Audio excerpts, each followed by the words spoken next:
Welcome all to the Snail Trail 4x4 podcast. If you like going off-roading in Toyotas, wrenching on Toyotas, camping in Toyotas, and maybe even poking a little bit of fun at Toyotas, and of course, hearing about how fantastic foam cell shocks are in Toyotas, then this is the podcast for you. That's right, ladies and germs. My name is Tyler, and joining me live in the studio once again is the one and only Mr. JJ the Hydrojet.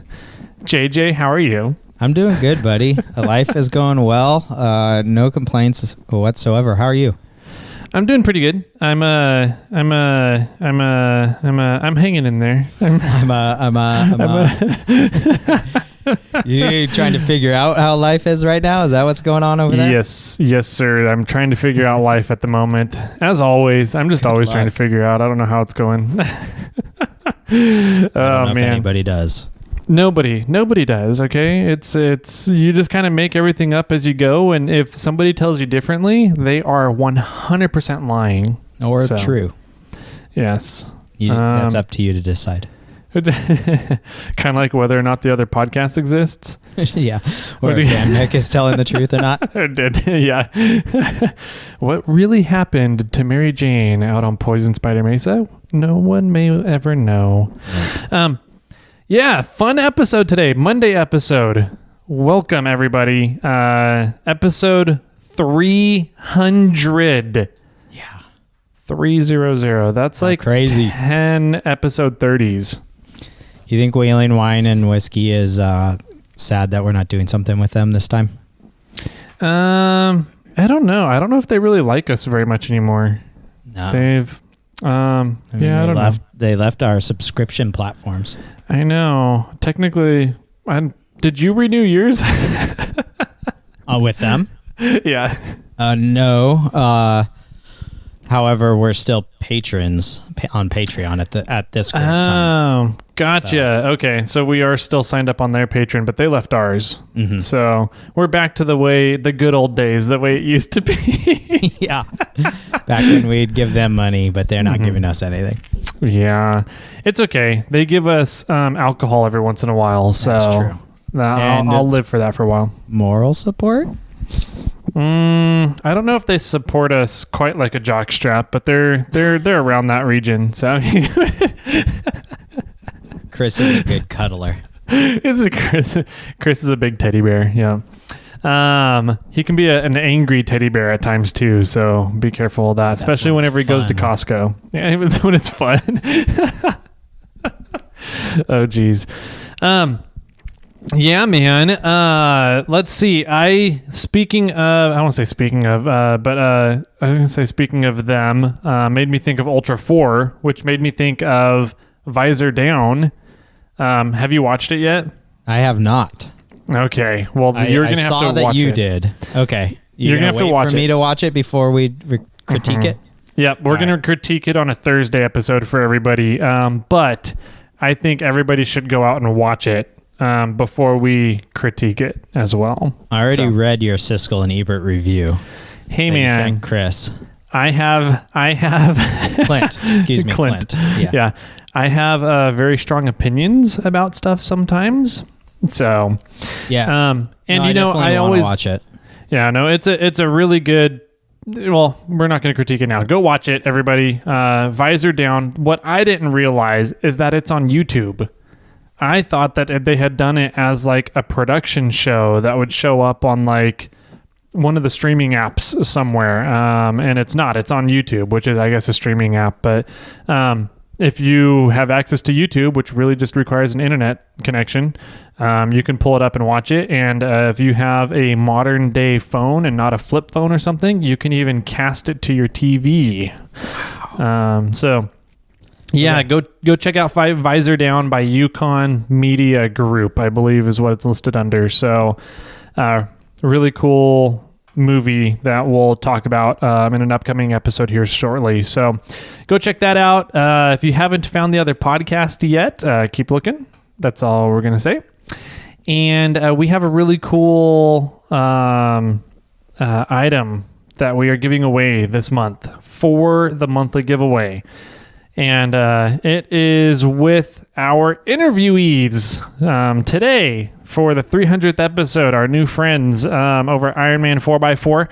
So they have donated a Delta Wing 270-degree Pro awning, complete with brackets, complete with a little ratcheting wrench in there for you, complete with lights, complete with the awning. I mean, it's pretty impressive, everything that comes in that package. I finally got mine set up, and I brought the trailer over to the studio today. So after we're done recording here, we'll have to go out and throw up the bat wing and see what it looks like here and take some pictures for everybody.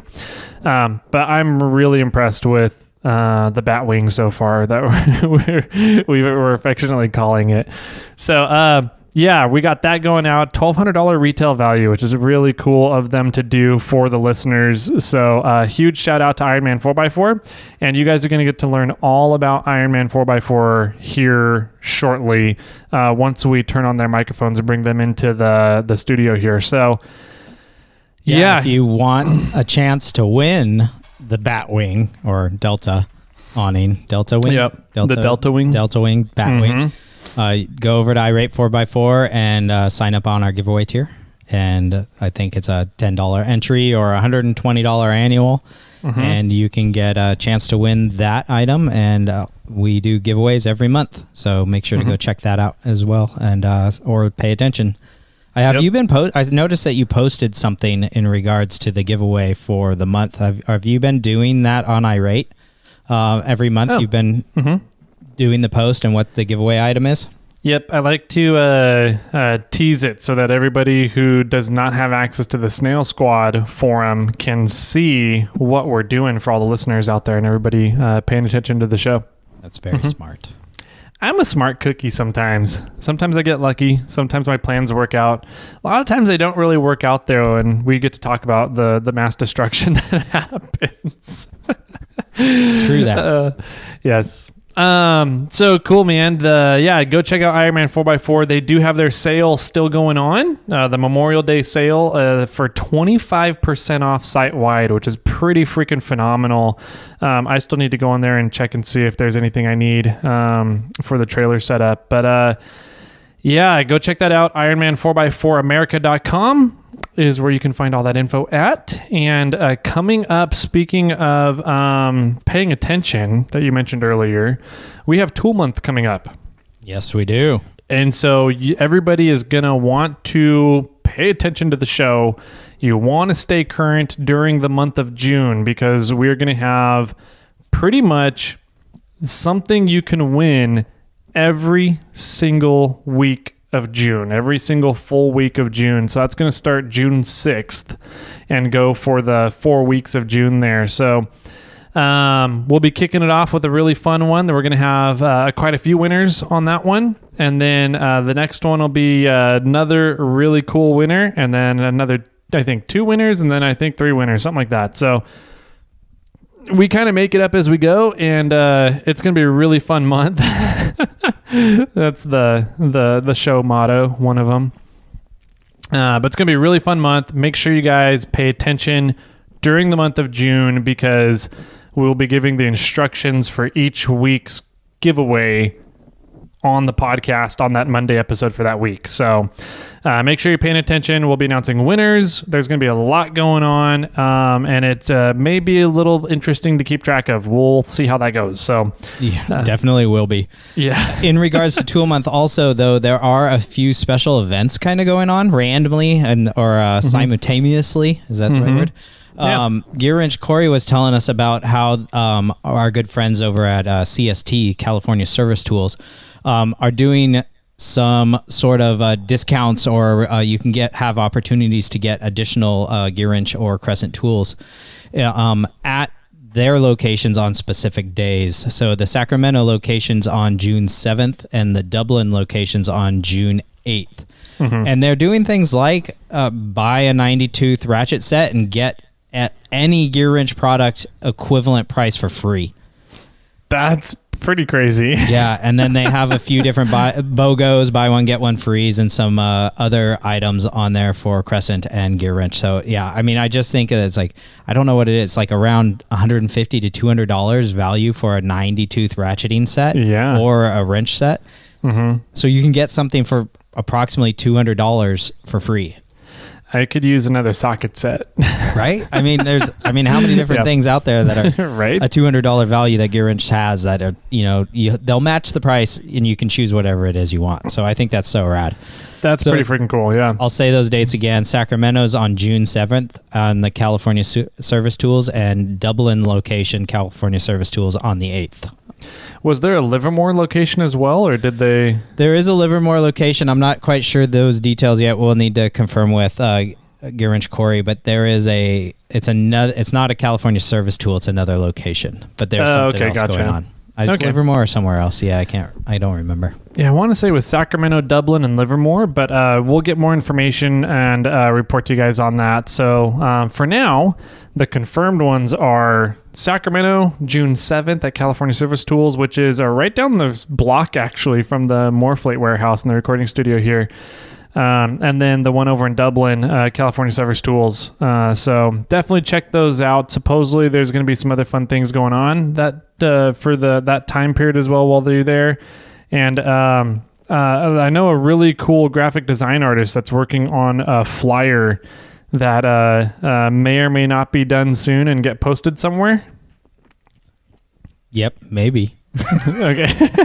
Yeah, I'm definitely helping out with them in regards to some of those graphics whenever they need additional hands. And but yeah, I guess I could probably post up the photos on my Instagram or say something, but yeah, I think just the big thing is getting the dates and the location out there for people to know. Yeah, sure. Yeah, I mean, we know that the Sacramento location's on the 7th. We know Dublin's on the 8th, and I'm not sure the location, but I do know something's going on the 9th, but it's down in the Bay Area as well. Nice. Awesome, man. So I think that about does it for all the housekeeping stuff. Let's go right on over to hanging out with our new buddies. It was a long episode. There's some really cool stories that come about. Somebody got a little excited with a 12 gauge shotgun as well. So you guys will get to hear all about that as we sit down with Luke and Chris from Iron Man 4x4. You ready to go, Jimmy? Let's do it. All right, man. Go ahead, everybody. Grab your favorite drinks, your favorite Adoit beverages, and we'll be right on back with Luke and Chris from Iron Man 4x4.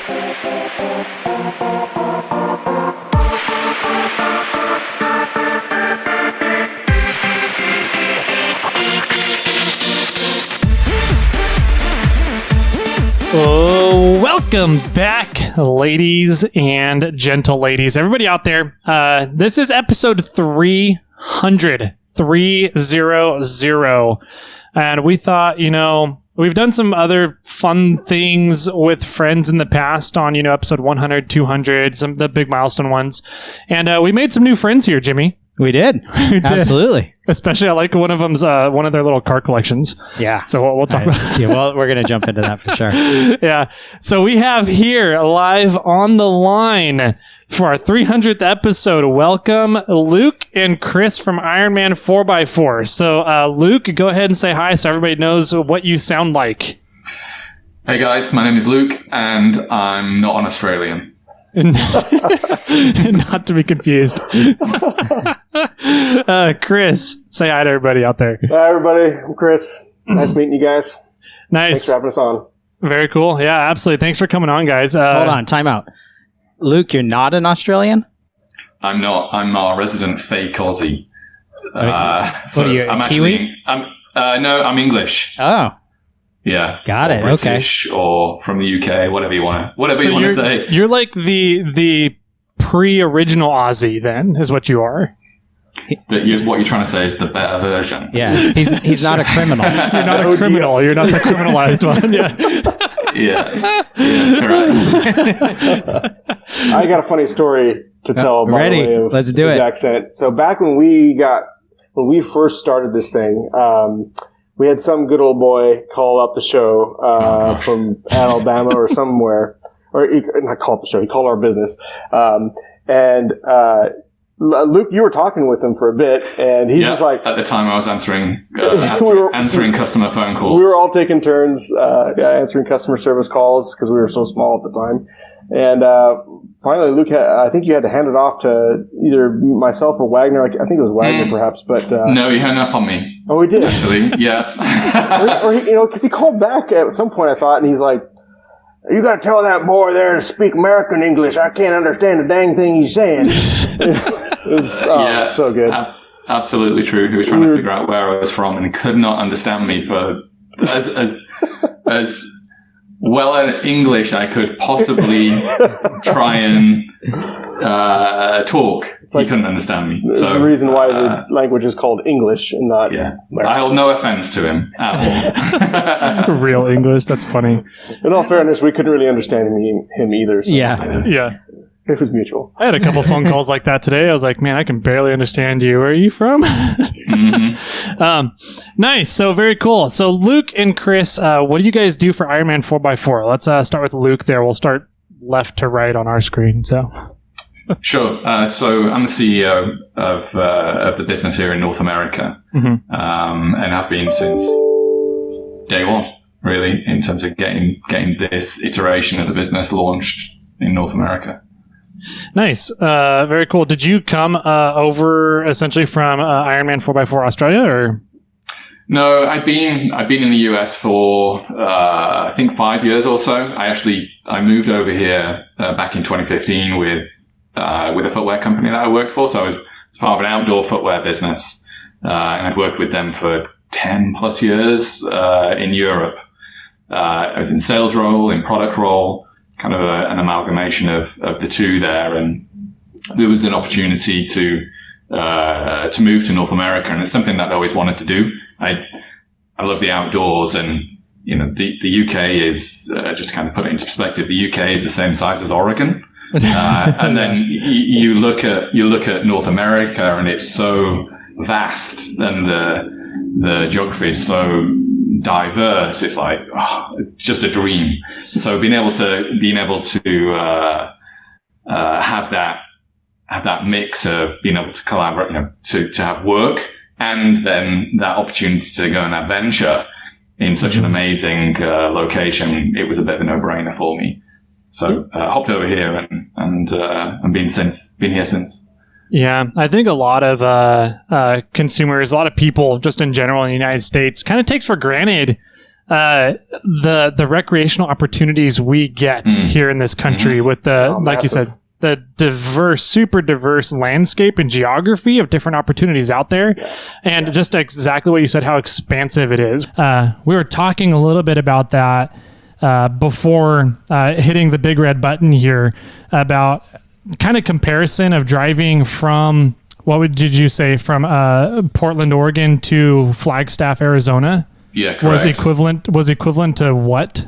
Driving from London to Moscow. I would say Moscow. You guys would say Moscow, I think. Moscow, yeah. Yeah, correct. Same thing. When you put it that way, I don't know, it's pretty interesting. It is. It's insane. It blew my mind when I put it into that kind of perspective. Like, this is a proper drive.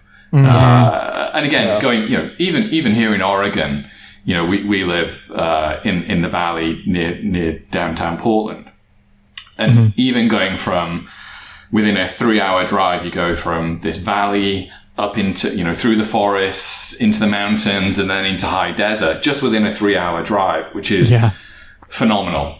So then being able to go from Oregon into Idaho, down into, I think we then hit Utah and then into Arizona, and then loop back through Nevada and then California and then back into Oregon.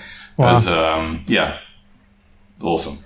Yeah, it's pretty cool. I kind of joke around it a lot because I used to do a lot of whitewater rafting. Northern California is one of the few places in the world where you can do skiing, whitewater rafting, and then beach surfing all in one day.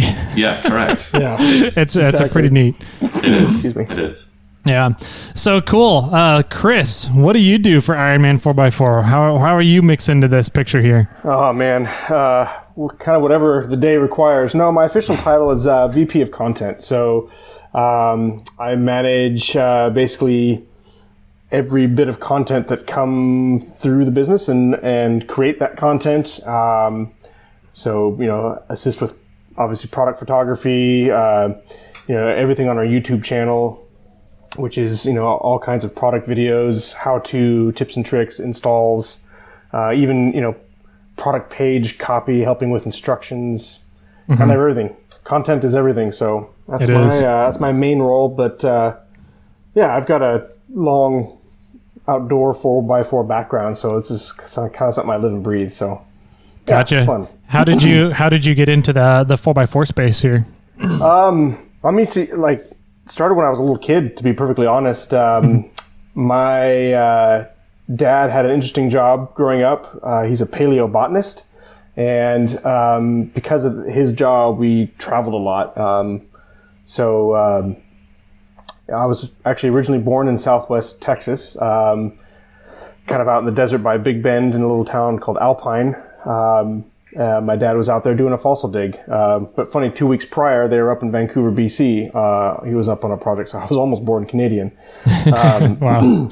But anyway, as a little kid, I'd be sitting in the front seat of his old CJ, when I was a toddler, driving out in the middle of the desert to a fossil dig. You can imagine how much fun that would be with no seatbelt, no doors, just a roll cage and an old CJ and out in the middle of the desert. And then, over the years, we ended up living in Fiji. So all of my grade school was actually through the British school system in Fiji. And so I grew up, there, really that's kind of where I think my love for adventure and four-wheel drive, exploring really blossomed. Because again, my dad would be going out on an expedition. We would take one of the old Hiluxes that we had in the fleet, and I'd be standing in front of the Hilux on the track, swinging the machete, just clearing the jungle away, so we could get the Hilux through, so he could get out to his his job site or out on the trail, and just absolutely loved just getting out in a four-wheel drive and exploring the unknown. And I kind of look at it as backpacking with a four-wheel drive. It's that same kind of mentality. Backpacking without the hiking. Yeah, exactly. Well, it's fun to get out, and that's the thing. Here, even at Ironman, we want to always encourage our customers is just, don't feel like you just have to drive. It's good to get out and park and explore the area that you're around. When you're out in the backcountry and take it all in. Because like we mentioned earlier, there's so much to see in our country here, and so many places that you can just get lost and get away. And just being able for folks to slow the trip down, don't try to do too much, and just get out and go for a little hike, a little stroll, and go check out that waterfall, or go see that little, lava tube or ice cave or whatever, get the fishing pole out into that little lake. See, that's what it's about. Yeah, so that's cool. Growing up in Fiji, so how long were you in Fiji? Just through grade school. So we came back to the States, basically, for fifth grade, I finished elementary school, fifth grade on here in the States. So, yeah. Nice. That's cool. So you kind of always grew up immersed in it. Did you ever pretend like you were on Jurassic Park? Or heading to Jurassic Park, or like on a dig or something for Jurassic Park? Did he ever? He still does now. Oh, man. It's, being obviously a little kid in the jungle, your imagination just goes crazy. We didn't, living in Fiji, at the time, Fiji was a little bit more third world. We didn't have a TV or anything. So actually, I missed out on a lot of, classic 80s, kids movies and cartoons and stuff, because I just never saw it because we didn't have it. But, when you're out in the jungle, man, you're just walking down the trail and you're like, picking an avocado, picking a guava, there's passion fruit growing on a vine there. Jeez. You got some bananas there. It's just a fruit salad buffet everywhere you go. That's crazy. It's good fun. And the food, Fijians are like, people always think like Samoans are like the biggest people, but Fijians are the largest people I've ever seen in my life. The women are start at like 6'4". Which they go from there. They're like built too. Dude. Yeah. They are the largest people in the world, but they have like just absolute hearts of gold. Just beautiful, amazing people there, and their country's gorgeous. Yeah. It's a long ways away. It's like the farthest just about you can get and before you cross the international date line. So it's kind of out in the middle of nowhere. Nice. That's really cool. So with Ironman 4x4, you guys have kind of come up, through your upbringings and getting into outdoor recreation, vehicular recreation, some fun opportunities stateside. So how, when you got into Ironman 4x4, was there something that drew you to the company? I know that Ironman 4x4 is more of a newer company here in the States. Correct. So what was it like? Did somebody just say, hey, we want to move into the American markets, and you guys were kind of chosen? Did you come on board afterwards? How did you guys get tied in here with Ironman? I'll start it off, Luke, and I'll hand it off to you. So I was working for another company back 2017, 2018, where they also controlled the distributorship of Ironman 4x4 goods in the U.S. So it was just a distributor back then.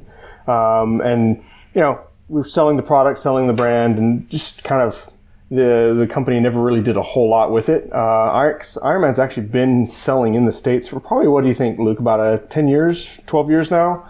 In a very small, minuscule fashion. Yeah. And so that was going on, and the owner eventually kind of let me know that he wanted to kind of not do the Ironman side anymore and just focus on his part of the business. Luke and I, we actually, I used to do, back in the day, my background is cinematography and photography, and I did that, for the TV movie industry for a better part of a decade before I started working in full-time in off-road. But I had a lot of off-road and outdoor clients. Luke, with his previous job at the shoe company, was one of my clients. So I was, creating content for those brands that he was working with. And he had mentioned looking for an opportunity as well. And he had a business partner at the time. And I said, hey, here's this brand that's really being underserved in the U.S. that has a full catalog that's been around since 1958. That's just never really had a good go at the States. Luke, the rest is history. That's when you guys all came in and started doing our thing. Correct. I bought a 4Runner back in 2018. And now if Wagner was on this call, our VP of product would be like, it's his wife's 4Runner, which it did turn out to be. Technically. But I convinced my wife, Lauren, to buy a 4Runner because I just wanted to build a vehicle that could go out and explore in. And prior to that, when we moved here, we had some vehicles that were not built for exploring. I'll just put it there. So we managed to do that. Did you at least try to go exploring in them, or were you just like? To be fair, no, we did. Yeah, actually, Chris, yes. Chris and I, we got out and about a few times, and I got that Jeep as stuck as I could possibly get it, with road tires and no lift and all the other stuff. But anyway, we got this 4Runner, and as Chris said, he was working for this other off-road brand, and they were selling a whole raft of suspension and accessories, and they also made their own accessories. So I was like, Chris, hook a buddy up, and what can you do for me? So long story short, we landed on. I was looking for a product that would allow me to lift the vehicle, that was going to be good enough to kind of get me out there and have some fun with, that was really dependable, but at the same time wasn't going to break the bank, because in the grand scheme of things, I think I knew deep down that it was going to be my wife's vehicle, and I'd have to wrestle her for it at the weekend to get out there. So anyway, he suggested Ironman 4x4. So I was like, okay, let's do this. So one weekend, I think Chris might have even delivered the suspension to my house, and over the course of the weekend, we installed this, and we put some sliders on it, and I'm trying to think some new wheels and tires and what have you. Anyway, that was my first experience with the product. I was like, this stuff's amazing. And then in tandem, probably, I don't know, 6 months to a year later, Chris and I were having this conversation about how I was looking for a business opportunity. And I met him at a brewery just down the road from where we are right now, because I was really As most interested. things happen in Oregon. Yeah, correct. And One in every corner, just about. Anyway, we were really interested in the time and actually trying to buy the other business, not necessarily Iron Man, but that came up a conversation, and like, okay, so we started investigating that, and another kind of tangent. I got deported from North America. two or three times, wasn't it? Yeah, two or three times. Just kept going back. I promise I'm a legit tax-paying resident of North America, but I was on a business trip from Portland up to Toronto, where I was working with a big retailer up there called Canadian Tire. They own pretty much everything in Canada, retail-based. And then I was going back to New York, where our office was at the time. So I was making this journey over the course of a week, and issues with visas and like in between green cards, and there was this whole adventure. But ultimately, while I was up there and I was stuck, I had nothing else to do apart from work. And I ended up calling Chris. I was like, "Hey, if I get back into the country, when and if, let's try and set up a call with the guy that currently has the distribution." And I got back in a week later, and then we had that call, and we managed to do the deal. So I think it was early 2019 when we officially took the distribution of the brand in North America. Yeah. And then, so at the time it was me. So I quit my job as I think I was VP of Sales and Product at the time for the business I was working in. Quit my job. Technically Nice. CEO, but equally the janitor. A one man band, and then our first member of the team was Chris Wagner, who's our VP of Product, because I'd seen some real talent in him, and him being able to break down the complexities of a product and be able to relate that to somebody that might not necessarily know what that product is, i.e. me, when it comes to fixing lawnmowers and all sorts of other things, because he was actually my neighbor. And then I can just picture you guys having a chat over the fence, like, "Hey, do you know what's going on with my lawnmower? Oh yeah, you just take this little blade here, and there's like a round thing on the bottom of it. You want to flip the lawnmower over," and explaining how to tighten up a blade onto the lawnmower or something. And then it goes to, "Hey, you want to come work for me for this truck suspension product?" Correct. Yeah. Pretty Suspension? much. Yeah. It's not far from the truth. So anyway, so Chris quit his job, big leap, and joined. So we had two people working in the business, which was great. And we kind of divided a multitude of different roles between us. So at that point, we're buying, we're importing products, we're building a website, we're marketing, we are shipping goods, your customer service, the works. And then shortly after that, Chris Miller joined us. The best day he could have ever joined us, because it was April the 1st. It was. What was my first day of work, Luke? We hopped on a plane and went up to Melbourne, actually. So Nice. we were in Melbourne for. Did that mean that you lived April the 1st twice? Well, no, because they would have been in the future. Correct. It was That's the right. second for them. Anyway, That's the day I proposed to my wife. No way. Yeah. I gave her a ring pop, and then she never gave it back. No, that is brilliant. Awesome. Clearly still your wife. Yep. Yeah. She hasn't left me yet. I don't know. That's awesome. So anyway, Just wait until you buy that pickup, another rig. So that's how we got into it. Really, there was a mix of previous professional kind of engagements with each other, and then we had this like friendship going on as well. And then Miller was Miller was number one, an authority in this space. Two, had exposure to the product. I loved being in the outdoors and grew up around Land Rovers and Hiluxes and all the other things. I always loved going off-roading in the vehicles that I could get hold of back in the UK. And that was it. We were like, okay, we'd done all our research to understand whether this was a viable option. And at at some point you've got to start. You've got to take that leap, and we did. And it's been obviously 3 years now. Along the way,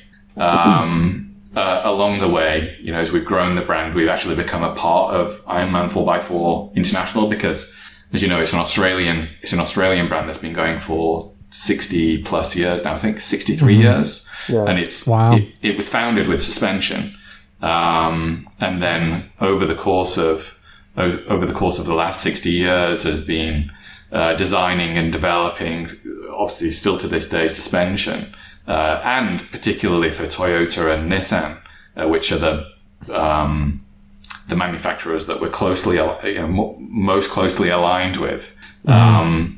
But then it expanded into other products. So we brought out a winch back in the 90s, I think it was, on the back of actually a military contract that the Australians had won. And then they were able to bring a winch into the Australian market when there was only one other player there at the time. It was Warn, and their price point was much higher, which meant that the accessible market, or the amount of people in the market, couldn't necessarily afford that winch. But we came in with a price point based winch that was super reliable, and all of a sudden, took a massive share of the market, and equally grew the market because it was now more accessible to all these consumers. So it was Tom, who's ultimately the owner of the brand globally.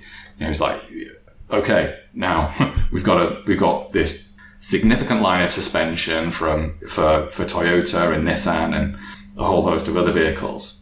Now we've got a winch. Well, bumpers or what's bars. next? Yeah, correct. Yeah. Ultimately they then stepped into making bumpers and lights, and that took care of the front of the vehicle. And then it was basically, over the course of the next 10 years or so, they ended up with a 360-degree accessory program of hard goods and soft goods, so that you could equip your vehicle to deal with all this extra weight, and make it more substantial to cross the Simpson Desert, all these other, the rugged terrain that's in Australia and other international markets.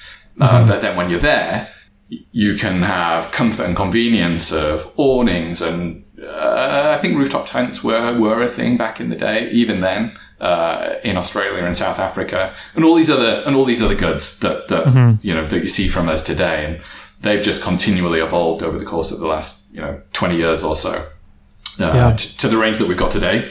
And there's a lot more coming. That's cool. One thing I wanted to add real quick, sorry. I think one thing that makes Ironman North America here so unique is honestly the team that we have with Luke, Chris, and myself. We just, you got three guys that love the outdoors, that love 4x4s, that are just, we live and breathe this stuff. And we're the ones calling the shots here in the States and running everything and building this thing. So just at the core, the authenticity and the genuine passion for this just runs through our veins. And we work well together, and we have a great understanding of and complementary skill sets. Where each of us brings something unique to the table for skills that kind of with our powers combined. We truly we do some pretty special things, and we just pride ourselves on having good standards, especially with customer service, just taking care of folks.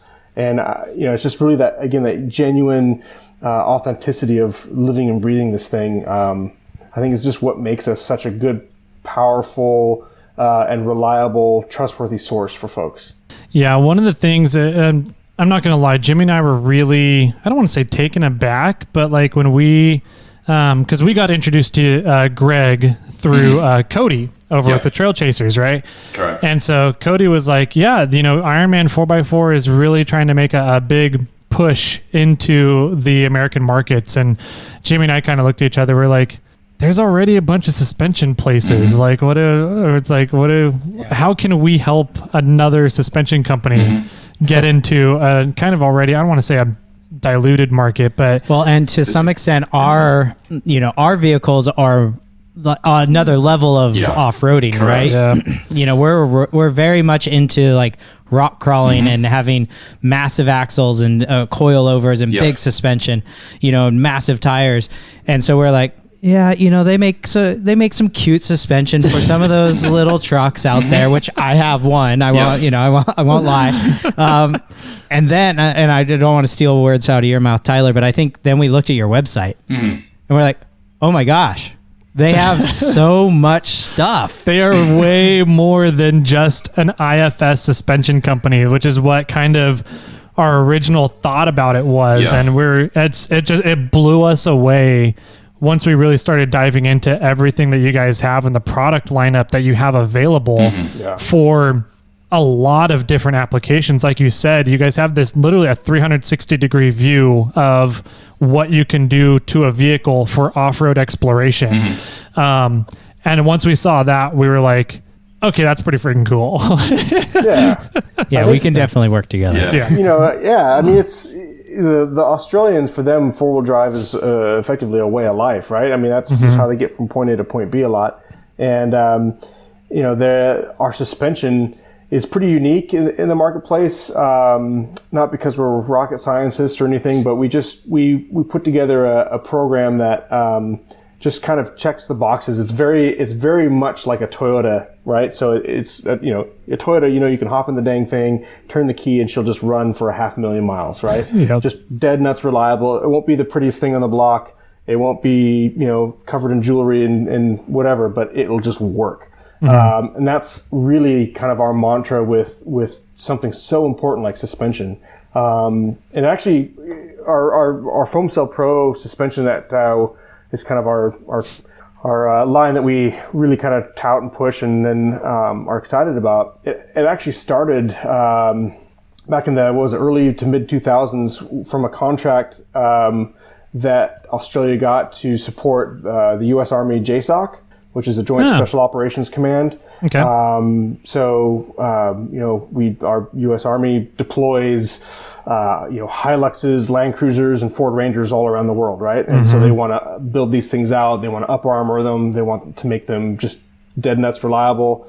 So our guys and gals can go out there, do their business, and get back to base quickly and efficiently. And that's where the Foam Cell Pro suspension design came from. It was, they just wanted something that was just stupid reliable and could operate in temperatures from the coldest colds to the hottest hots, and just something that they didn't have to think about.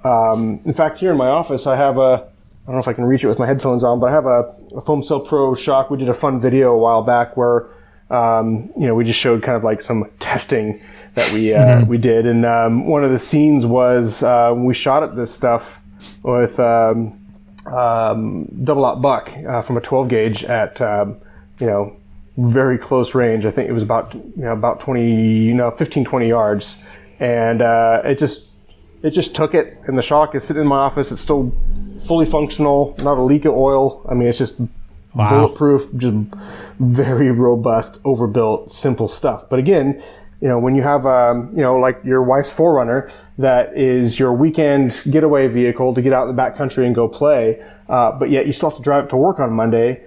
One, you don't want to ruin the thing and have it be, horrible on the highway and horrible in the commute and also horrible off-road. You want it to be just like your Toyota. It just should work. It should be sort of just the tool, the go-to tool that will just work when you hop in it. So that's really what our suspension does, and that's kind of the backbone of our brand.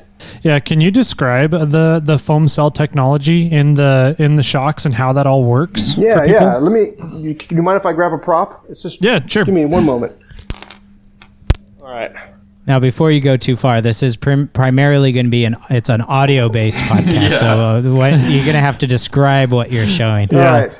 In my hands, I'm holding. Perfect. No. In a world. Paint a picture for everybody, Mr. Content Creator. Well, just so you guys can see, I know, again, it's audio, but our this is one of our foam cell shocks. This is the one I shot, and you can see actually Wagner was technically the one that pulled the trigger. It was my firearm, but just ricocheted off the thing. It put some dents in it, but that's about it. When you said that you shot it, I was thinking you like took one shot at it. There's we did several. How many holes are on that? There's 10, no holes. 12? 8? These are no So holes. dense. Sorry. These are And it was buckshot? This was double aught buck 9 pellet. Yeah. Wow. Jeez. Yeah, Okay. out of a tactical breaching shotgun, good old Mossberg 500 Persuader. Nice. At very close range, and we did it, in an indoor gun range, so we were safe. But it looked pretty cool. That video is on our YouTube channel. It's the Foam Cell Pro testing video. It's like 30 seconds long. Bit of humor in there. Yeah, it's fun. yeah. But, Very good. That's what it's about. This is literally it. So the secret sauce of our shocks is using a foam cell blanket. So if I had to describe it, I don't have a piece of the material handy, but if I had to describe it, think of like a closed cell foam, much like a neoprene, like really kind of dense like that. Okay. It's a lot like a neoprene. It's slightly different sauce, but we're not the originators of using a foam cell blanket in the shock. I mean, the dirt bike industry, the downhill mountain bike industry, they've been using that technology for quite some time. And so problems with the shock. When you've got a vessel here that is full of oil, right? Mm-hmm. And also you need something in the shock that can compress. Well, oil won't compress. So you need, most of the time people use a nitrogen gas. Instead of nitrogen gas, we use the foam cell blanket. But what happens is when you have a shock that's on, like, let's just say the worst washboard road you could ever think of. I think some of the worst washboard I've hit was on the California backcountry discovery route, just coming north of Death Valley. There was a stretch of road that was probably some of the worst washboard I'd ever seen, just outside of the Saline Valley. I don't know if you guys know where that is, but horrible washboard. When you've got a heavily laden truck, that's full of a bunch of gear and supplies, going down just miles and miles of washboard, that shock is cycling like a lot, like just insane, right? And it's generating a lot of heat. So you've got a lot of compressions and extensions, and it's just creating a ton of heat. And so a lot of ways to combat this is, you'll see it from the racing industry, is they'll use like a remote reservoir that you can mount out onto the tube chassis of like a side by side, or even a trophy truck, all that kind of stuff. So it's out in open air, so you get that airflow to pump the hot fluid out into the reservoir, dissipate the heat, bring the cooled fluid back in. All shock is just a little radiator, just changing kinetic energy to heat. Well, The problem with, on like a 200 series Land Cruiser or your Tacoma or your 4Runner or whatever, is you don't have a tube chassis. You don't have a roll cage that you're mounting a remote reservoir to. In the case of your Tundra or 200 series, you're mounting your remote reservoir right on the frame of the of the truck, right next to a giant V8 heater called your engine. So that engine is just dumping heat into your remote reservoir. So great technology. It's really brilliant. It just doesn't work on a touring vehicle that's going to be daily driven. Yeah. So we said, right, okay, well, that's a big kind of check on the list that doesn't really make sense for the everyday person. I never actually thought about that, but there's a ton of people out there who build an engine cage into their vehicles and then mount their remote reservoirs on the engine cage right above the engine, or like right near their exhaust headers or something. And I never even thought of that. It's like, that makes no sense to do that whatsoever. It's counterintuitive to what the technology is designed for. It's designed to dissipate heat. That's simple as that. So if it's not, it does look good. And honestly, like, to give those guys credit, it performs fantastic in the right application. You get into a side-by-side, a Can-Am or one of these Polarises, and you can just go ripping because the suspension's dissipating all that heat. Well, we can't do that on our modern everyday SUVs and pickups. We just don't have all the military vehicles that it was originally designed for. Yeah, so a Hilux, a Ranger, they're not going tube chassis. They're trying to keep them as civilian-looking as possible for the most part.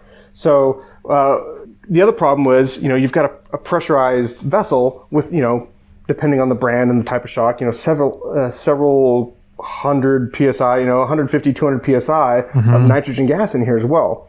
And so when you have a shock that's working really hard, that's getting hot, you have gas and oil in a canister here, you run the risk of the shock and the shock oil and the gas potentially mixing, the oil becoming a little bit of aerated. The shock will start to cavitate. You get a bit of emulsification, right? And then the only way to solve that is to pull over on the trail, let it sit for about a half hour, cool off, and then you're on your way. So we said, okay, well, let's get rid of the nitrogen gas because also nitrogen gas being pressurized is constantly looking for a way to escape, right? You've got a seal, and that's the only thing that's holding it back. And that's why you see these companies use several multi-lip seals to keep that gas in there. So if you get any kind of dings or divoting from a rock chip on your chromoly or your chrome piston shaft, that's now letting the gas escape. It's eroding the seal.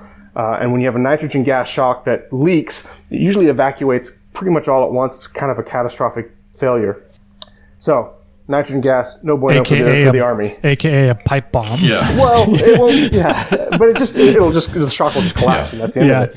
Yeah. So we said, look, what other technologies are out there that we could use that still gives us something to compress in the shock, but not have to have all the negative attributes of nitrogen gas? So we used the foam cell blanket, that foam cell material. So we've got a twin tube design that has in the outer chamber a foam cell blanket that wraps around, and that gives the shock the part that can compress. What's really cool is you have a shock now that can compress, and you'll notice that when you compress a foam cell pro shock, it doesn't spring back because you're not, when you compress a gas, it wants to spring back to neutral. It's pressurized, It's pressurized. When you compress our foam cell blanket, it just sits there.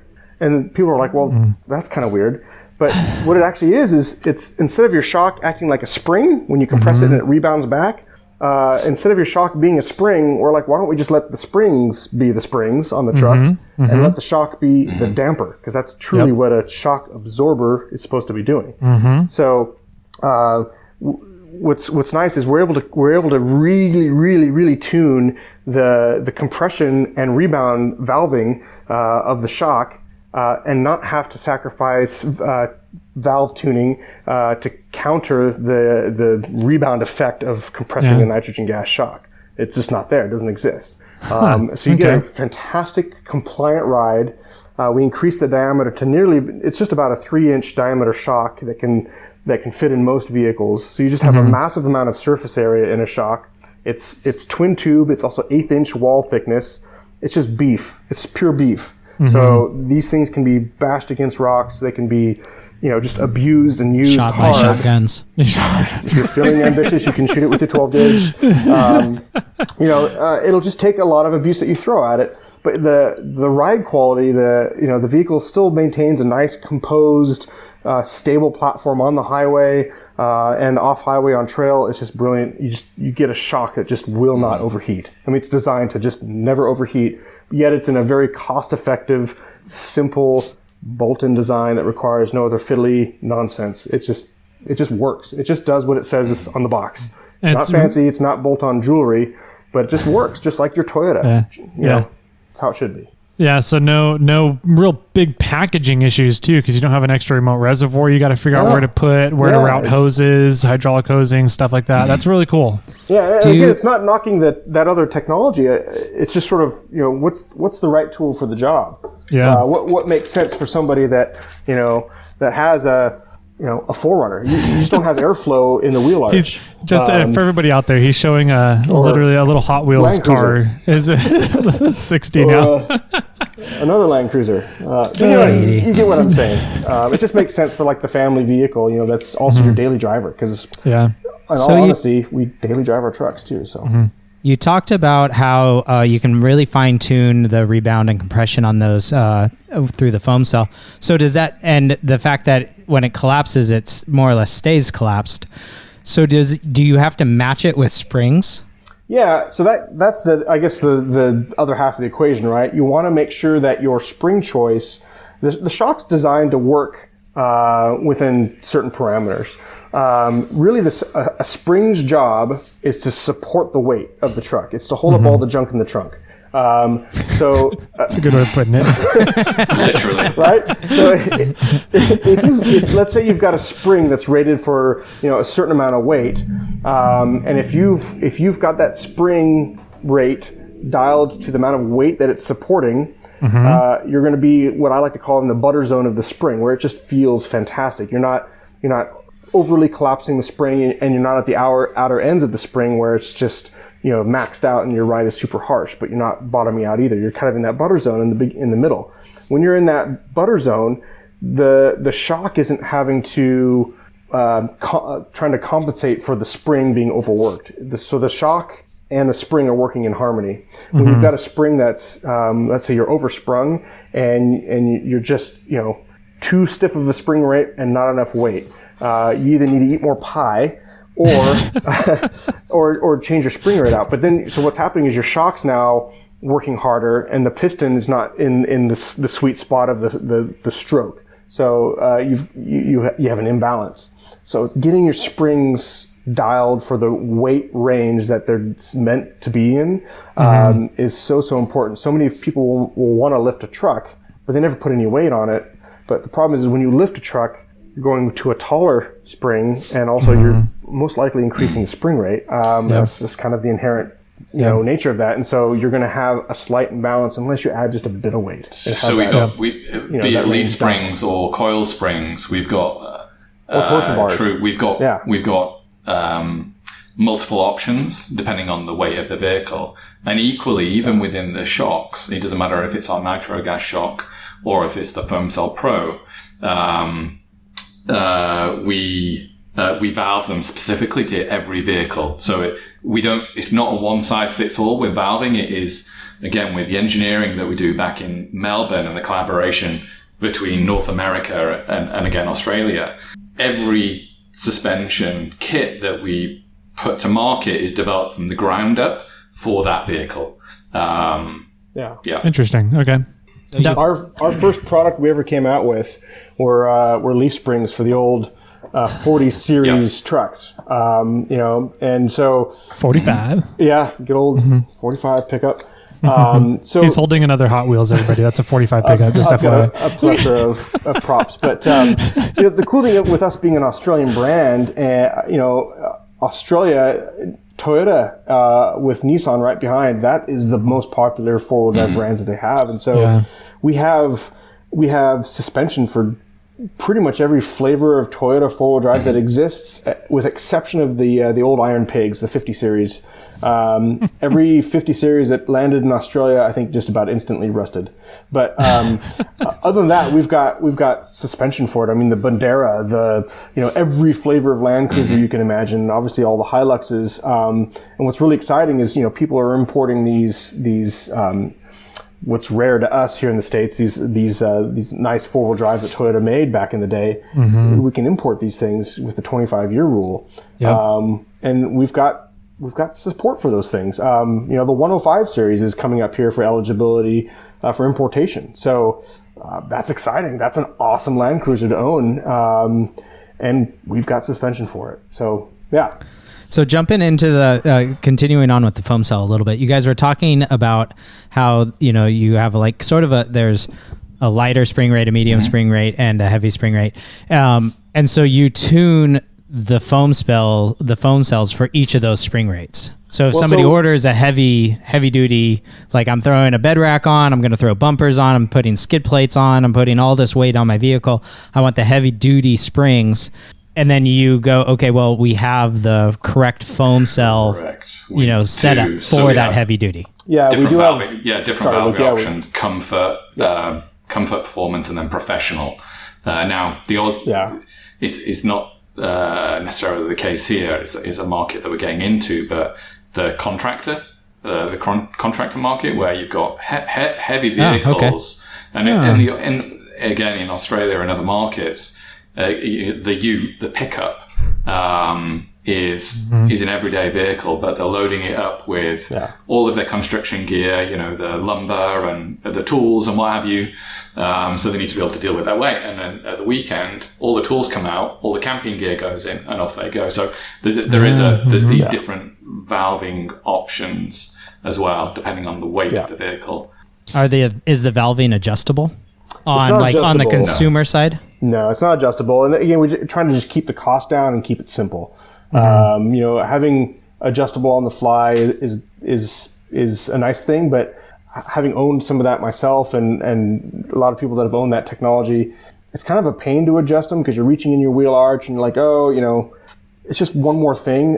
Again, we just like the KISS principle. Keep it simple, stupid, right? Yep. So just having it dialed for the vehicle, for the weight that the vehicle has, you know, and honestly, like we do have the 3 valving recipes depending on the weight range, but you know, even just like our standard sort of mid-range valving can really kind of fit a lot of range of weight on a truck. So, you know, if it's a 60 series and you got a guy that's just lifting this old 60 series that's now worth like $80,000, and he's holding a 60 series Hot Wheels, everybody, just FYI. Beautiful truck. But you know what I mean? Like, I mean, just look at the detail. Just gorgeous. That's I mean, exquisite. Anyway, you know, if you is got it round or square headlights?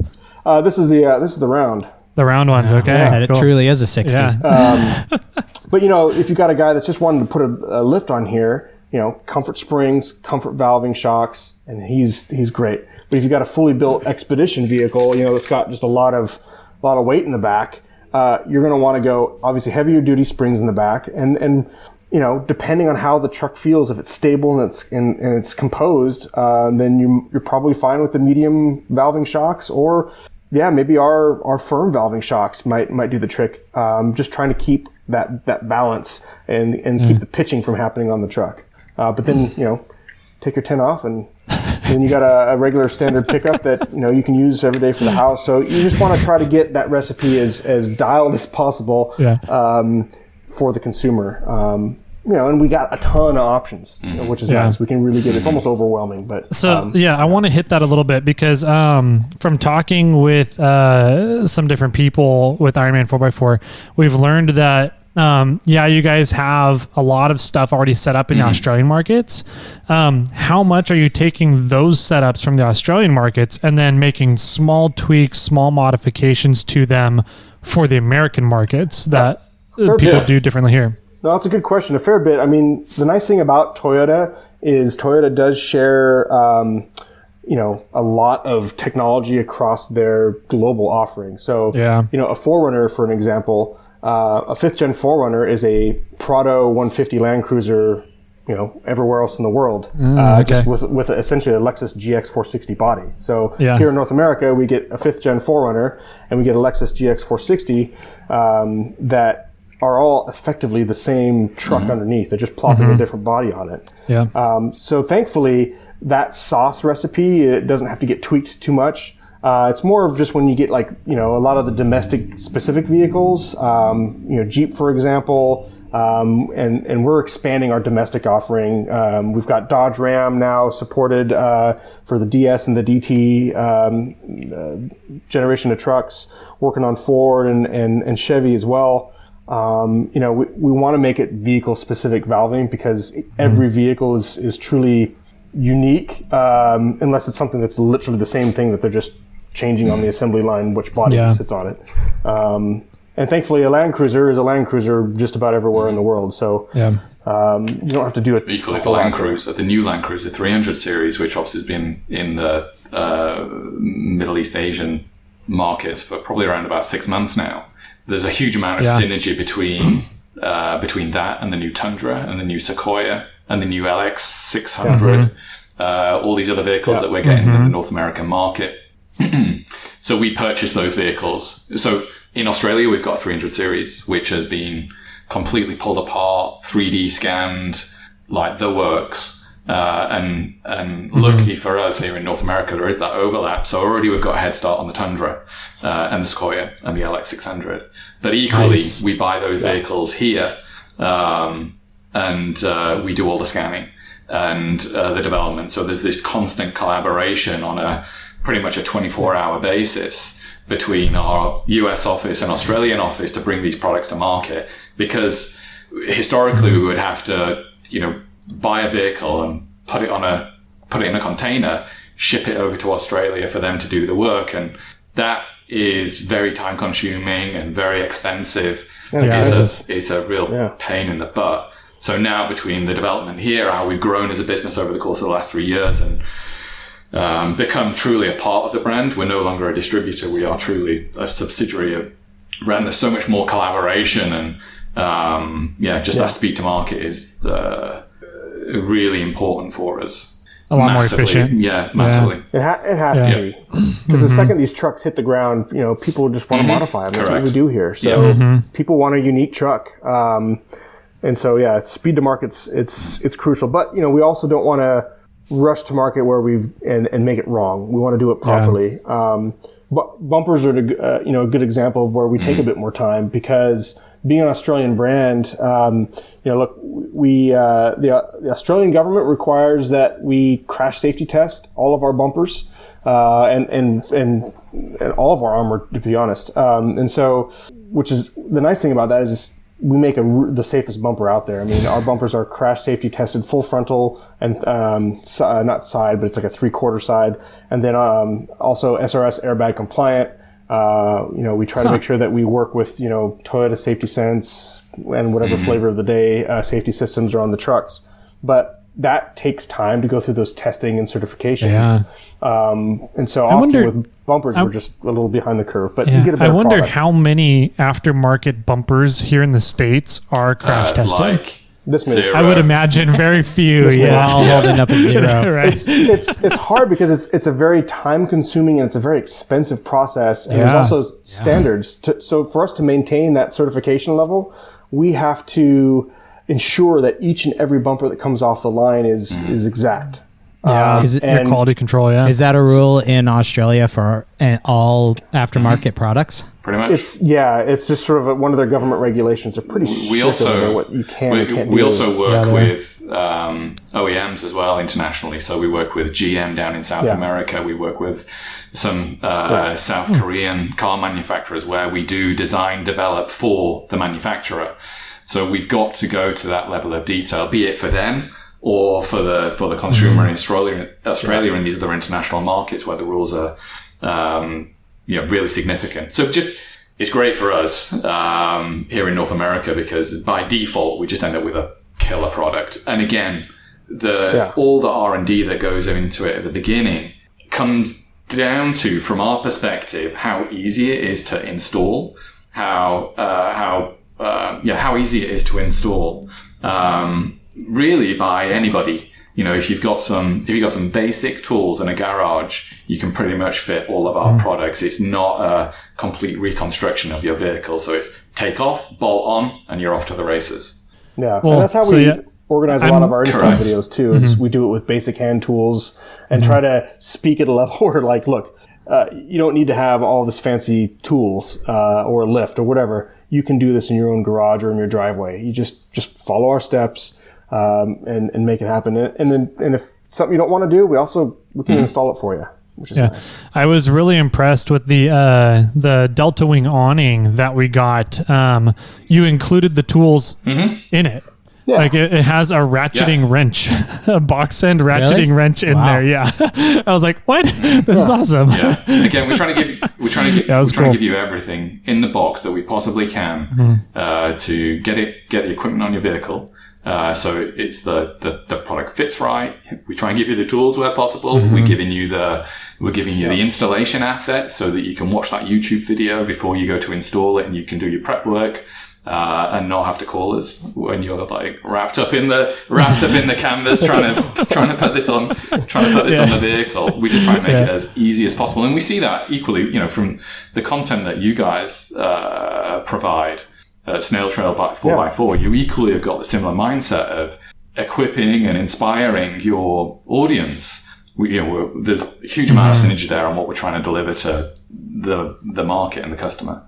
Yeah. Absolutely. That kind of brings us to the next part that really, really drew us to you, is and we kind of make jokes about it, frustrating jokes about user experience on the podcast every once in a while, and really how bad the off-road industry is at user experience. It is bad. And so when we started looking into you guys and Ironman 4x4, we're like, they really put a high priority on user experience and making sure that it's, like you said, simple, easy, and the information is easily attainable for people to get the job done. It's really impressive what you guys do and how much you're prioritizing user experience, the UX, as we joke around about. It was all about, when we're starting this, it was all about lowering the barriers to entry. So because there's a huge market out there and there's a lot of people that want to accessorize their trucks, be it mild to wild. And we knew that you're absolutely right. Historically, the industry is terrible. Instructions, even having inventory, the delivery of the inventory, it's not good. Tech support, sending the right amount of hardware. Yeah, correct. Right? Jimmy's got a big issue with that. Occasionally we do bump into those issues as well, where something there's a bolt missing out of a pack, and it's just been an error. Just been an error in production. But for the most part, we do a good job there. And again, that's again, it's just about making it as easy as possible for people to get this product on their truck and get out there. And Chris is a huge component of being able to do that. Again, the authenticity and having users of the product within the business. We are our consumers. We are the customer. Yeah, exactly. So everything that we do comes from that angle.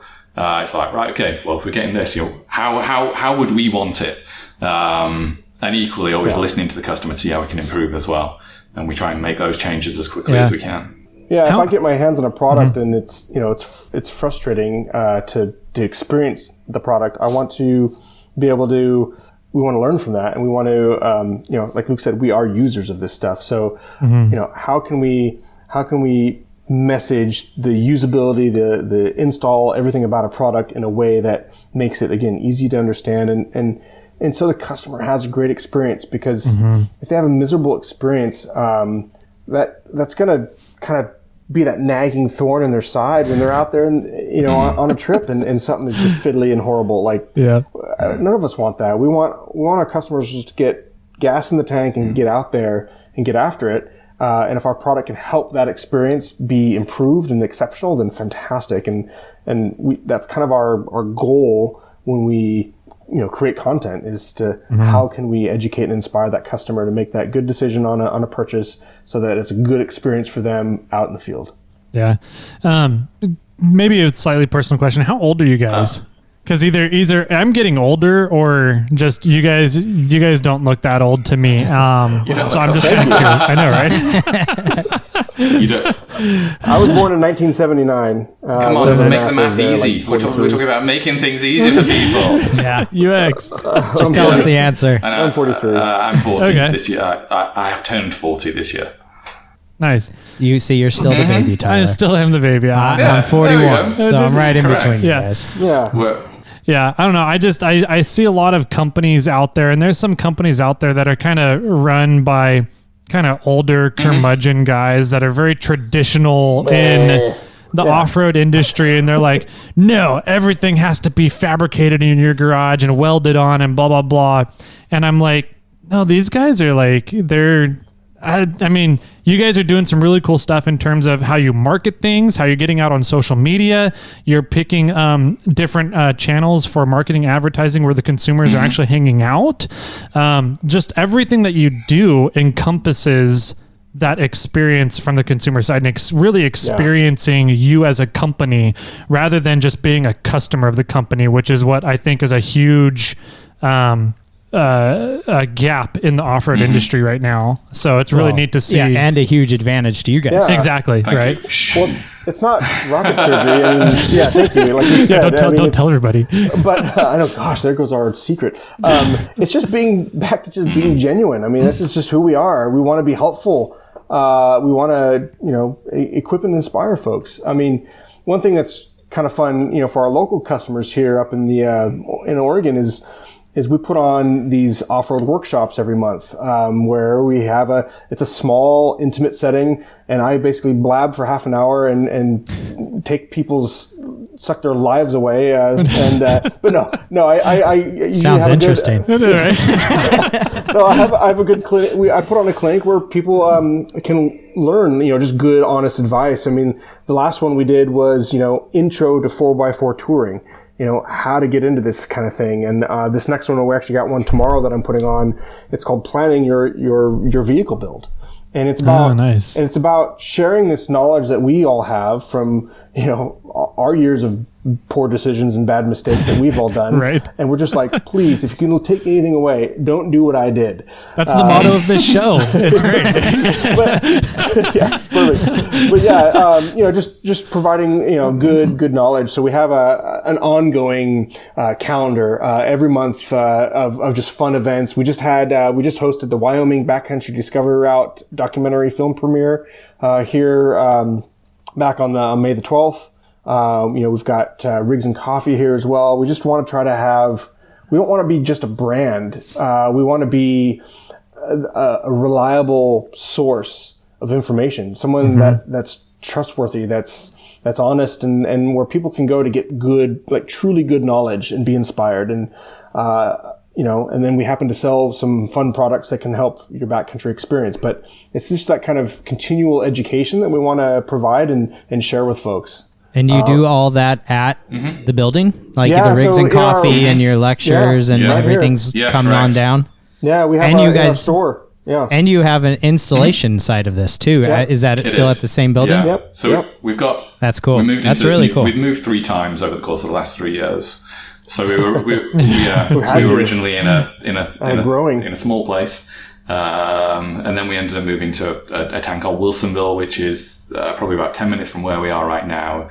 And the team just kept growing. So right now, I think we're about 34 people here in this building.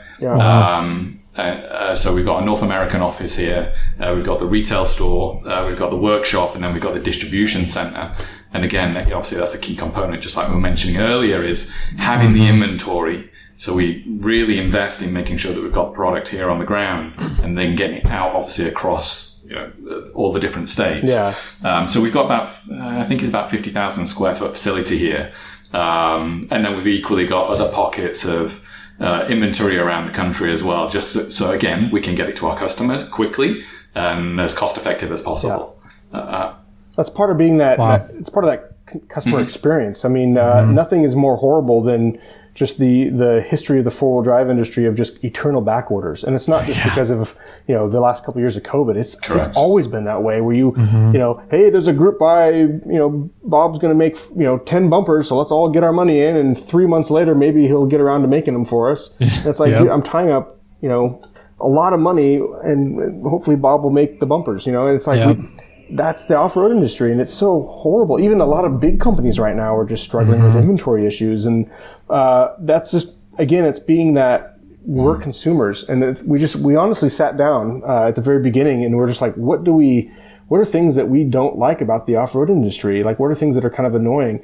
And we identified those things, and it's like, okay, how can we not do that? How can we mitigate that? How can we improve on that? And one of them was just having painful lead times. And so we truly work really, really hard.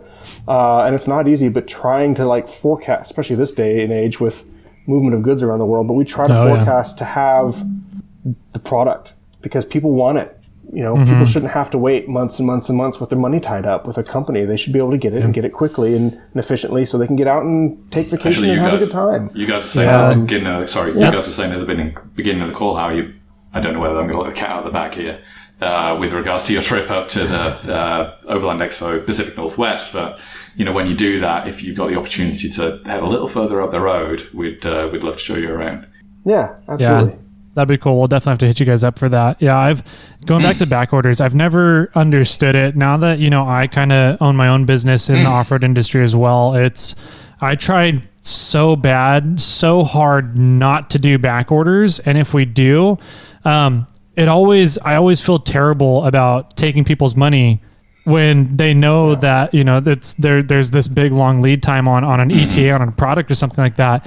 And it's always kind of amazed me as to how okay consumers are about doing that. They're like, oh yeah, I'll put $2,000 down for a set of wheels or something that I know I'm not going to get for 8 months. I'm like, it's always blown my mind. It doesn't mean they're right. It doesn't mean it's right. You know what I mean? I agree. It's horrible that people have to do that. And I think they do it out of desperation just to get something. and to get in 100%. line. 100%. That's the off-road industry, like you said. It's unfortunate how much the off-road industry has trained people to be okay with that. It's really is amazing. So it's really, really refreshing to see companies come around that are actively trying to change that. You It's have really to. cool. I mean, it's kind of back to, like the golden rule. It's like how I would want to be treated. You know, I don't want to. You know, we all have limited expendable income, so it's like, you know, where's your money best spent? Honestly, it's in the gas tank on your truck, so you can get out there and get after it. Yeah. Not tied up with brands on eternal back orders. I think horrible. For the most part there, though, it's a capital. Traditionally in the off-road industry, it's been a capital issue. You got to collect the money to then buy the materials, to then make the product, to then deliver it. Obviously, now at the moment there are other dynamics within the market. You know, just lack of material. You know, the raw materials. So there's a bit of both. I mean, just look at the automotive market right now. You cannot go onto it. You can't go onto a dealer's lot and buy a vehicle. You've got to price a pre-order, and you know, it'll show up at some point over the course of the next 3 months. Yeah, 3 years? Correct. How long did it take for us to get our Tundra? Somebody still has an order for a Bronco. Oh, really? We've got a Bronco in the fleet, obviously. Lucky I you. know. Just rub it They're in. cool trucks. We just have to wait for it. And we just have to wait. We have to buy it just like any other consumer. And I put the $100 deposit down. You know, the date was announced, and similar to you, it's like, you know, it was supposed to be here in February, and then it was May, and anyway, it turned up. With a few issues, unfortunately, but I don't, you know, I know that you're having to, trying to make you feel better now, but I know that you're having to wait a little longer, but honestly, there's been quite a few issues, with the Bronco. So hopefully by the time you get yours, a lot of those have been ironed out. It'd be sorted. That's kind of what I'm hoping to. That's why I'm not raising too much of a fuss about it. I'm like, I'll get it whenever I get it, and hopefully the issues will be worked out by then. So we'll see.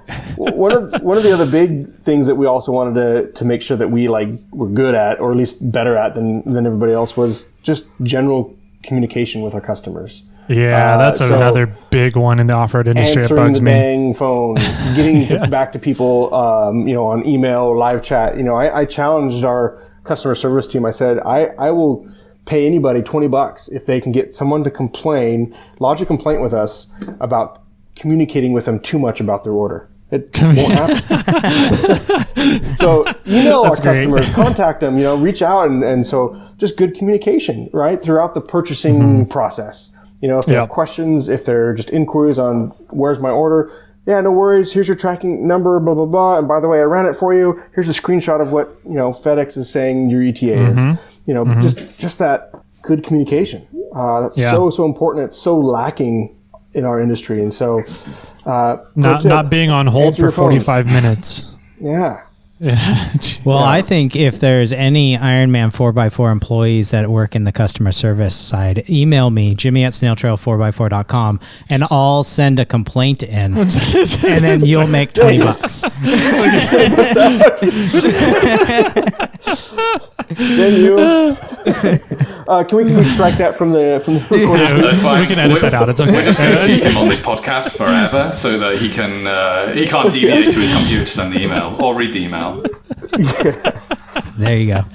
Oh, that's great. All right. Well, man, this has been fantastic. I think that there's some great stories there. What about anything in the future that you guys are working on? You did kind of tease a little bit at the beginning. You have a lot of stuff coming up, a lot of things coming to market. Is there any stuff you guys want to talk about, tease about, anything like that? I'm trying to think of things that are applicable to the market. Obviously, we right now we've just put a prototype firm cell pro kit on the new 2022 Tundra. So, nice. And again, you know, per all the other vehicles that we accessorize already, what you're going to see from us much more going forward is that full complement. In the US, we've been really, I know you said earlier, we've got a really vast product collection, but in the grand scheme of things, when you look at our other markets, and in particular Australia, we've got a pretty slim collection. So all the new vehicles, all the new accessories that we bring to market for the vehicles is going to be the full complement. So as Chris alluded to earlier, the Ram 1500, the F-150, the Silverado, the GMC variant, the Bronco. Obviously, as soon as the new Ford and Tacoma get announced, we'll be straight onto that. We've got a collaboration now with Toyota North America, where they're starting to give us vehicles to accessorize, to do R&D around. So all of those products are coming. So front bumpers, rear bumpers, steps, underbody protection. We've got a new line of roof racks coming out, which are aluminum. I'm proud of how I said aluminum, Chris, rather than aluminium. We're slowly aluminum roof racks. We've got a killer alternative to a dual battery system, which is under development right now. There's not too much to say on that, other than I was going to ask for more details. Here, I'll stop recording. We can. Again, you go back to the user experience and the barrier to entries. Who doesn't want a fridge in the back of their vehicle so that they can put some beers and go camping, and they've got just cool food that's not drenched in water from a typical cooler. A fridge or a water system where you can have an active water pump in the back of your truck to, get fresh water or clean the kids' feet off or do whatever it may be. All these powered accessories that enhance your comfort and convenience of being outdoors with your vehicle need power, or a lot of them do at least. So dual battery systems are a blessing and a curse for a lot of people in terms of how complicated, but they're not really complicated, but it is scary to a lot of people. And it seems complicated, the perception. So exactly. We're working on a solution right now, which will be a plug and play power accessory, which you can transport from and this is not the stereotypical like Goal Zero product. That's really becoming a commodity in the market, but it's going to be a device not too dissimilar to that you'll be able to take from your vehicle to power your accessories, then you'll be able to use it at home and all these other places. So that one we're really excited about. Yeah, especially here in California, and this is one of the reasons why I'm setting up my camping trailer the way I'm doing it, is fire season. Once fire season rolls around, after, if anything is indicative of what we had last year, the whole western side of the United States was on fire at one point. And so fire restrictions, I think, are going to just start getting huger, bigger and bigger and bigger. In California here, we get cut off. We can't even use propane stoves to cook food at times. So having and investing into your 4x4 touring vehicles, your Overlanders, whatever you're going out there with, into more electronicized food prep, a living in general, off-grid living, is going to be huge, I think, moving forward next few years. So look at Rivian. Look at their Overland edition. Look what their concept was. That's exactly what the future. That is correct. Anyway, we've got this power solution and a slightly updated look at how to air up and air down on the trail. And trying to make that a much more enjoyable, easy, quick experience, and being able to have a modular solution. So you might have a small SUV, but then you might have a Tacoma with 40s on it, and there's a rock crawler, and you got to go through this air up, air down situation. We're looking at how we can deliver that to a diverse audience with a modular build. So you need more air, then you can kind of bolt on these other elements to deliver that. And our camping and lifestyle line is kind of ever evolving and ever changing as well. Obviously the 270 awnings are new for us, but we've got our new portable fire pit, collapsible fire pit, which is nice. So when you can't have a fire, but you're still allowed to have one in a freestanding unit. We've got that coming out, and just more constant evolution on the camping lifestyle. Rooftop tents have been traditionally very popular for us. Historically, up to 2022, we only had one option. This year we've got 3 options, and they've been phenomenally popular. And already we're Correct, new swags actually as well.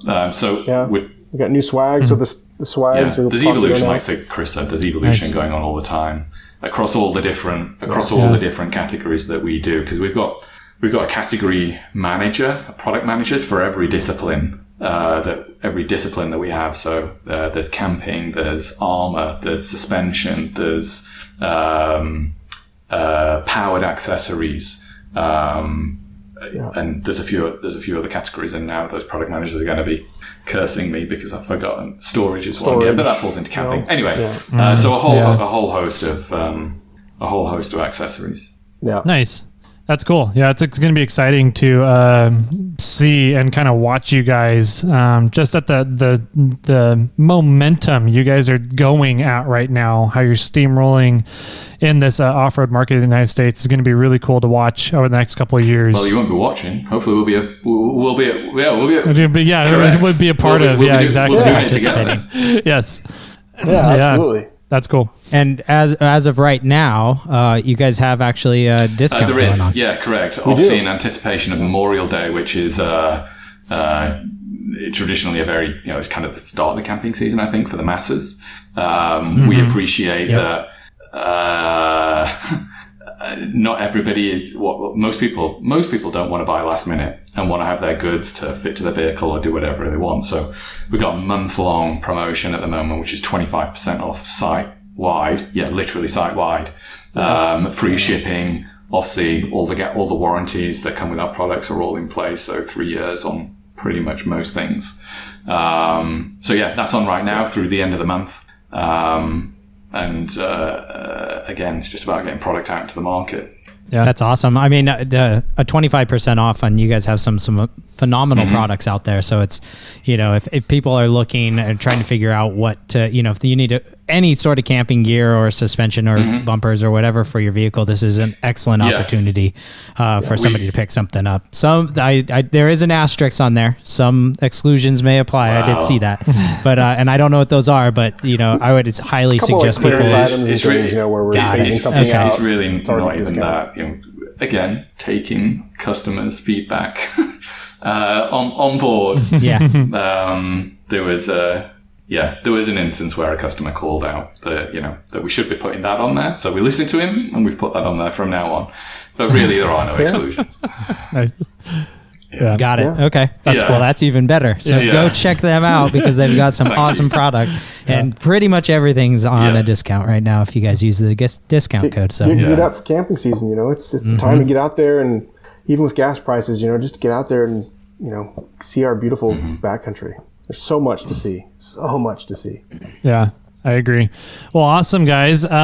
Thank you so much for sitting down. It's been a good hour and a half, and it's a good, nice, long chunk to sit and chat and tell stories and see Hot Wheels collections and see how you can shoot shocks with 12-gauge shotguns. And it's been a lot of fun. I'm really looking forward to the future here with you guys. We'll be up at P&W Expo. Yeah. So we've heard that you guys are really prepping for that. What's on the docket for Overland Expo P&W? We'll be down there with a good collection of our team and our vehicles. So I'd expect to see the Bronco there all dialed, the new Tundra there dialed, and some of the other vehicles that we've got in the fleet. We're doing a collaboration with Nexon. So Nexon have got the ride and drive, and those vehicles will be Ironman vehicles. So obviously, you got the opportunity to test the new product from Nexon, but equally you get the opportunity to get some seat time in our vehicles with FoamSol Pro, and there's no better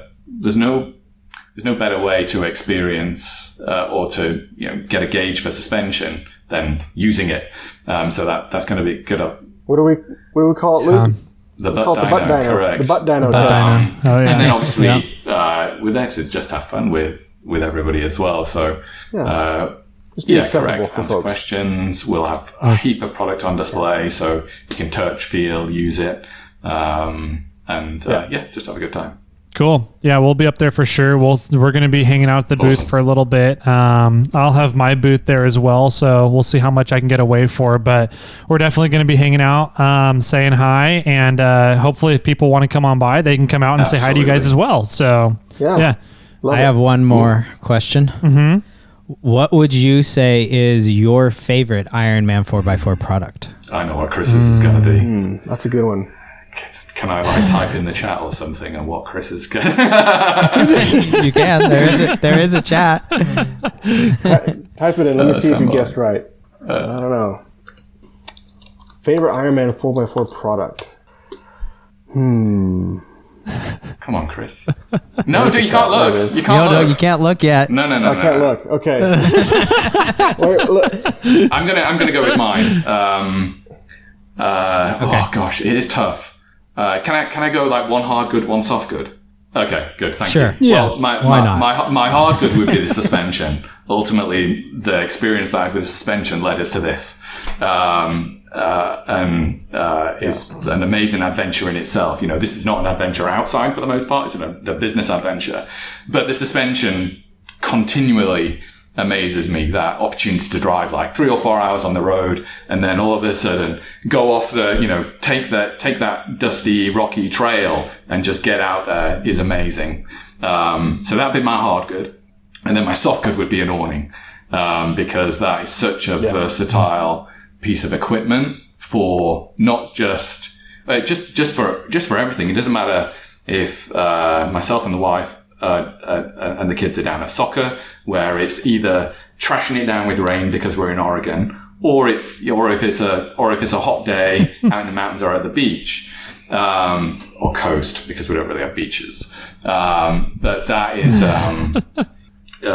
such a versatile piece of equipment for all types of activities. So that'd be my two.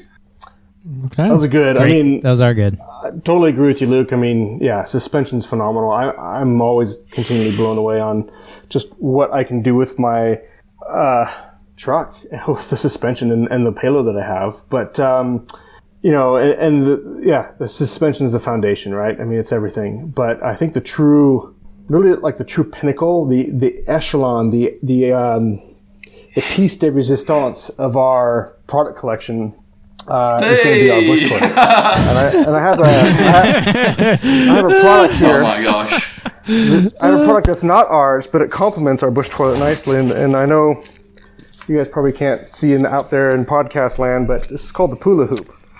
And, when I'm sitting on our bush toilet, this is just right around my neck. I can easily dispense.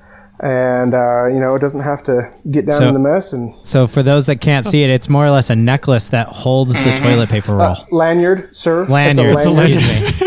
It's adjustable. So have you gone into, go look at the chat.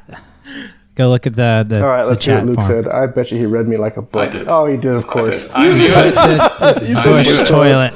Look, on Luke's point with the awning, some of the best. Way to change the subject. No, this is still on point. This is still on point. All joking aside, though, but some of the best initial product that people can get their hands on are things that improve their camping experience. Because if you're cold, wet, you're getting a horrible night's sleep, taking care of business is a miserable process. It's just, if you're not eating well, you're not sleeping well, and the camping process is horrible, then you're not going to want to go out and do this. But if the camping process is comfortable, you're getting a great night's sleep, the good ideas you put down on paper are fantastic, and packing and unpacking and setting up camp is a breeze, then you'll naturally want to go out more often. And then when that happens, you'll probably start going out further and further and for longer duration. And then we can circle back to the truck, your 4-wheel drive backpack, and truly start outfitting it to accomplish that goal and that mission. But yeah, the camping stuff, like a simple awning. I mean, just having some quick shade to throw out that you can sit underneath and enjoy a cold beverage, or gosh, if it starts raining and you're like in the middle of dinner and you're like, oh my gosh, you can have some shelter just to get out of the weather a bit. And things that make camping better. It's a great place to start, and we have a lot of that kind of product, like the bush toilet, like an awning, etc. Does the lanyard come with the bush toilet? No, unfortunately, this is another company's product, but I think you just came onto a fantastic idea. But it's a great add-on, absolutely. if you know what I mean. It's a do you want fries with that kind of product? Yeah. I mean, we have a bit of fun on our website. I mean, if you look at like our category description for like the toilet section, we write some things that are kind of fun, and we have packages like the relief packages, which is like our bush toilet and like a shovel and just fun stuff like that. So, you know. Do you have another hour and a half, guys, to talk That's about awesome. bush toilet with Chris? Because he will. We could make a bonus episode. Yeah. We even have one in the showroom you can try out. There, perfect. Just put up a little tent in the corner. We do. We have our ensuite, you know, our privacy tent set up, and the bush toilet's right there. In their waiting room, they don't actually have chairs for anyone. They just got bush toilets. Brilliant. Oh, jeez. Oh, that's great. That's awesome. In fact, one of the off-road workshops we have coming up is titled "Pooping in the Woods: A Beginner's Guide." So Nice. we will be demonstrating the art and the technique. Yeah. I've said it before, but I hold the record for my friends on highest elevation poop. Well done. Where were you at? On Imogene or something? Almost near the top of good Mount effort. Shasta. Oh yeah, that's a ways probably up there. in the 13,000 foot range. Yeah, Oh, there's some. That's amongst your friends. Yeah, my friends. Got Yeah. it. Okay. Well, Nice. I don't know where you're gonna go with that, but I'm trying to think. I went up to one of the passes in Colorado as 14,100, something like that, 14,100. I did use the restroom up there. I don't remember what happened, what I did though. I was like, there is a mountain that you can drive up in Colorado that has restrooms at the top. Yeah, that's one of the ones I was up on. Pikes Peak. Pikes Peak. Yeah, that's it. Well, I 14,000 don't know feet. if any of my friends actually went to the bathroom. We chugged a beer and threw a football up there, and then we all got super exhausted, right away. which was not a good idea. That was a bachelor party Amazing. for you. I'm sorry, we really lowered the tone. Wow. Yeah, I just dropped the bar. It's all right. We're like, only one person makes it to the end, Yeah. To see who lasts the longest. Everybody's on the floor. Oh, jeez. Well, awesome, guys. Thanks so much for coming on. We're definitely going to have to do this again. We'll dive into some more stories. We'll check back in to see how the Pooping for Beginners class went. And It was pretty crappy. oh, God. Now you're getting into the Jimmy Dad jokes. I am a father of two boys, so what do you expect? Excellent. Perfect. So, cool. Anything else you guys want to just throw in last minute before we close it out? I mean, honestly, we're just so appreciative of you guys, having us on, and super appreciative of our customers and our followers and just folks out there that have been stoked with our product and our team being able to help them out to have a great backcountry experience. So thank you guys for the opportunity. Yeah, We echo that. appreciate It's it. been an honor. Thank you. If people wanted to get a hold of Ironman 4x4 to ask up some follow-up questions or get some more information, how can they do that? Just Ironman4x4America.com. We've got our live chat on there. We've got, our phone number, our contact field, everything on there. We'll get a hold of you and get back to you quick. Even through social media. You've got Instagram channel, Facebook. Obviously, you can direct messages there and we'll respond. YouTube comments. Super quick. I mean, we try and make it as easy as possible to communicate. And I know that that's kind of the reverse of what most people do on when it comes to a business, like get rid of the phone number, get rid of the email. But with a reverse, if anybody's got any questions or whatever, website's a great starting place. And then there's a heap of avenues to talk to us from there. Yeah. Cool. That's awesome. If anybody wanted to get a hold of us or if you want to send some questions our way that we can forward to Luke and Chris here, you can always do that through the Instagram, email, phone number. You guys know how to do that, how to get a hold of us as well. So this has been a lot of fun, guys. Thank you so much for taking almost 2 hours out of the day here to sit down and have some fun with us. One of my favorite parts of the show is putting everybody on the spot to figure out last words. What do you guys want to leave everybody with? It's super, super important. I'm just kidding. It's not really. You can say whatever you want. Jimmy, final words for everybody out there. I would highly suggest people to go on to Ironman 4x4's YouTube channel and look up their foam cells and the way that they've integrated the protection on the chrome shock shafts. Because when I saw that, I was totally taken away. So go YouTube that and check that out. Cool. Luke, any final words for everybody? Get out there.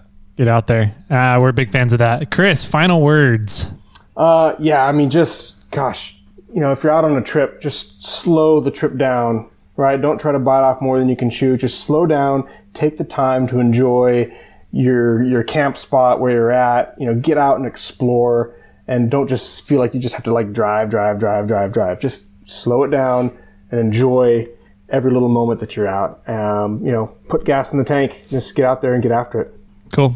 I like it, man. Big fans of everything you guys just said. So with that, my friends, remember as always, keep crawling.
I got one for you. You really? I do. Shocking, I know. It is shocking. Why did the puppy do so well in school? I don't know why. Because it's the teacher's pet. Yeah. Okay, sounds good.